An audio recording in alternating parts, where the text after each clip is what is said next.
we've done is it's been very much a walking based project where we've set a timer for an hour, and as soon as we've left the door down outside, and walked really without any aim for an hour. We've taken it in turns each day to sort of lead the walk. I haven't used a map at all, I've just sort of followed my nose a bit, which I've rather enjoyed. And wherever we've come up with, wherever we've ended up after the hour, we should also add that we did the walk in silence each morning for the hour. And that, for me, that felt like a good thing to do. It felt that I was, sort of inside my head and responding to myself with what was going on around me, and feeling sort of that was quite good preparation to write, or indeed draw. So I did do some drawing sometimes, which is not what I normally do, so that was good. And so there were three things: the walk, the discovery of something, and a word which we chose randomly from a book. Yeah, it was whatever poetry collection I'm reading that day, or just about to start. So they ranged from Ted Hughes to Judy Brown, and 6 different poets.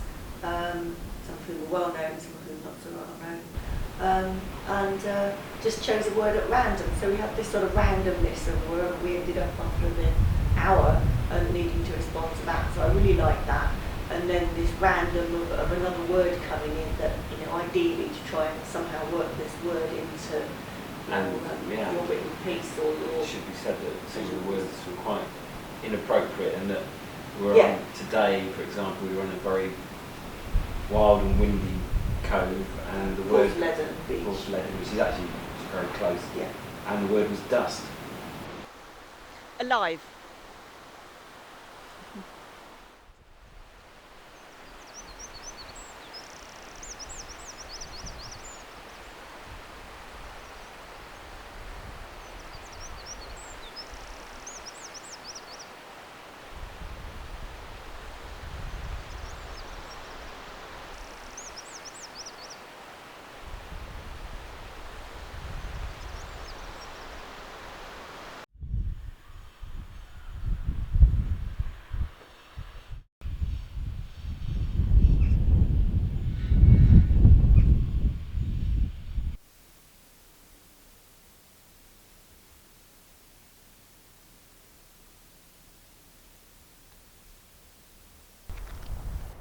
Is please.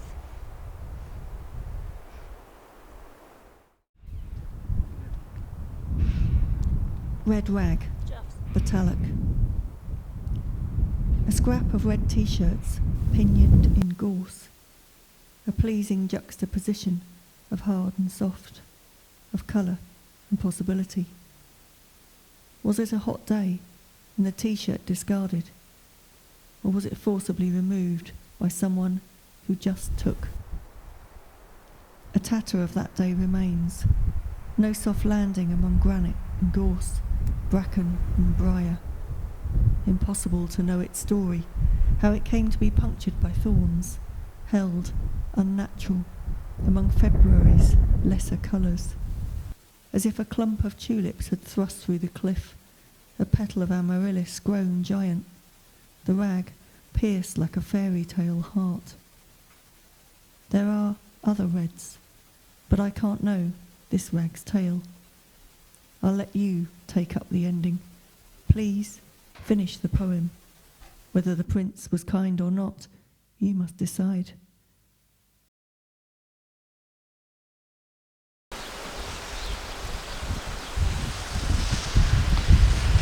Fear.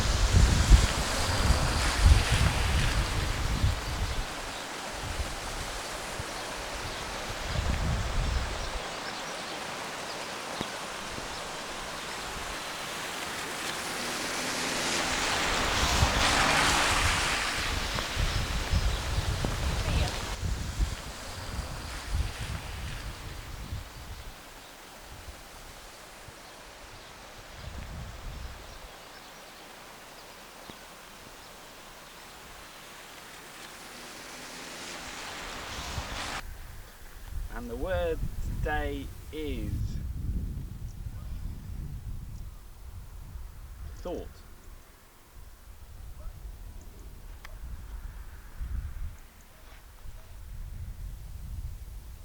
Reservoir, St Just. Something municipal in the concrete leaching into a field. The structure surrounded almost militarily. A kind of hill fort then, where crows are free to shit and we're not allowed to enter. So different to that quarry where we all swam last May, naked, and I never thought I'd dare. It was the best swim ever. And here on this hill at the back of town, with news of other hills, Land's End, the Carn, abandoned farms, it's like summer. But this pool's not for swimming. You'd need to be a giant, or have fetched a giant stepladder, and someone to steady it, or extra long stilts to see inside. Is it painted aquamarine, a cool green, or plain white? And are there newts? Please tell me there's newts, toads, frog spawn. I'd like that. And the water carefully strained, the newts lowered back into their rectangle after our swim, and everyone's happy, including the clouds, looking down on their handiwork, joshing in the ripples, glad to be of service. For clouds are mostly democratic. But for all their efforts, this is not a place of beauty, of longing or regret. This fortress stares out to sea, to its related water, that which is not held in reserve. The water in the tank quietly enjoys what it can of its fortunes, its view, its privacy, until someone lowers the lid.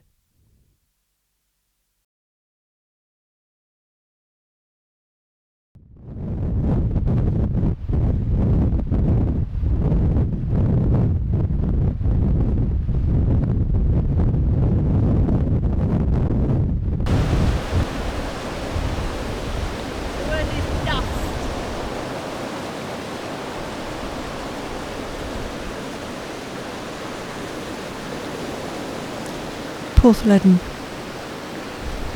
Something OCD about it. The sea scours its sinks and bathtubs, reaching its long arms into caves, polishing marble, quartz and other rocks as if they were precious.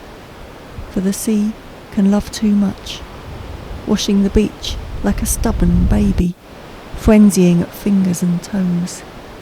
The sea believes in recycling, uses only those detergents others have forced upon it, always manages a madness of foam. Yet it can tire, ignoring parts of the strand for weeks, rarely months. Then the Porth won't know what's hit it. If you listen hard, the sea swears as it scrubs, raging against its white noise, the constant tinnitus. It is compulsive, excelling at this love-hate chore. Wave sons and daughters, even distant relatives, are bullied into cleaning, as the sea shouts and screams, torments and taunts the cliffs before collapsing in on itself. The sea is tested for purity, for punctuality, but never for how it feels. It will pull back, go for a lie down, present a calmer self before repeating the whole fevered activity, this time at night.